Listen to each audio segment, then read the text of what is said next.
પણ દીવાબત્તી જો થતી હોય, જો મંદિર હોય, માતાજી હોય, ત્યાં એ જગ્યા પર રસોડે બે જગ્યા તો ખાસ હાચવી ને, એક રસોડું અને એક તમારી માતાજીનો મઠ.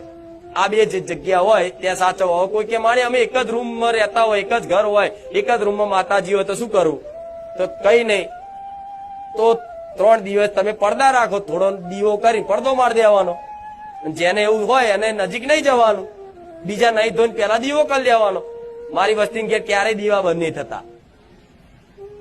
ઘરમાં તો 4 ભાઈઓ હોય તો શું અઠવાડિયે પાલન કરવા જાય તો આખો મહિનો બંધ રહે. પણ તોય તે જેને જેવું હોય એ થોડી પવિત્રતા જાળવી રાખે. પણ બીજા તો ઘરના સભ્યો હોય તો કરીએ કે? તો આ થોડો સાથ સહકાર પતિ પત્નીને બધાને આલવો પડશે.